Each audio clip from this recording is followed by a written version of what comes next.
question down. Now I One get question down. Okay, let's see See what we got here. I should have picked one of mine. I will on the next one.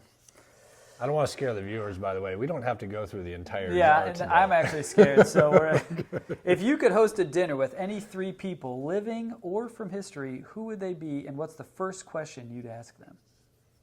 All right. There's a it. few people to choose from out there. There, living or dead.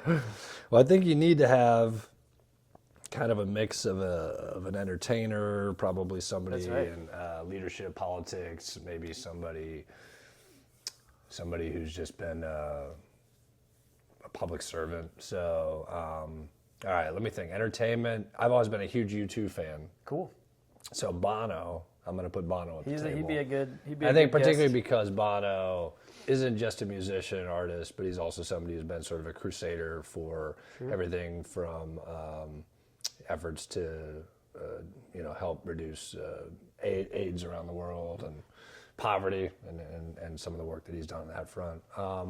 So Bono would be amazing. The closest I ever came to Bono, I was in New York City, and he came out the back of a theater where he had done a performance.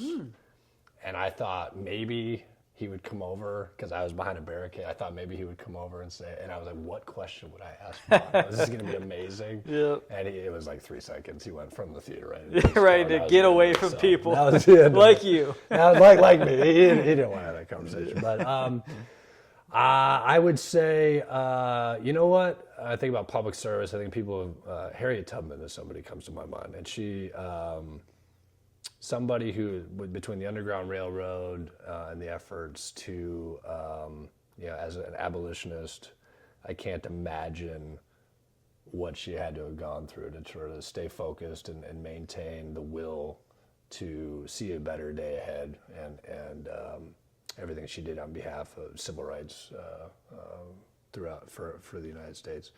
And then, along that same vein, that's where I get to think about politician. And I think people often just throw, Abraham Lincoln, greatest president, all that. But I've been reading Team of Rivals from Doris Kearns Goodwin.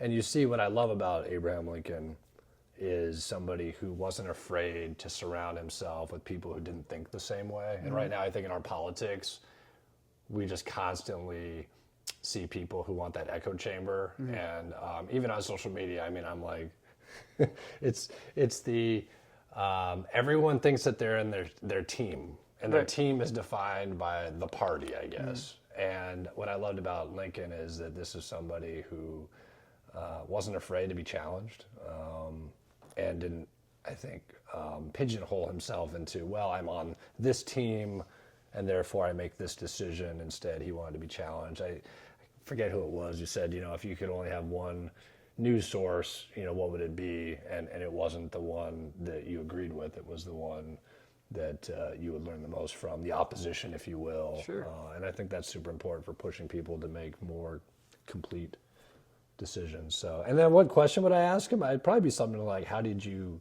keep going even in your your darkest days, but certainly those moments where you wanted to give up? And every one of these people that I named have had obviously overwhelming challenges from, Bono's mother died when he was like 14. Obviously the band has nearly broken up a couple of times over the years too. But going through the loss of a parent at an early age, certainly Harriet Tubman, I'm sure, saw an unbelievable number of atrocities as she was doing her work on behalf of helping to free slaves, and then Lincoln with trying to keep the country together, which at many moments must have felt like an impossible endeavor. So those are my three.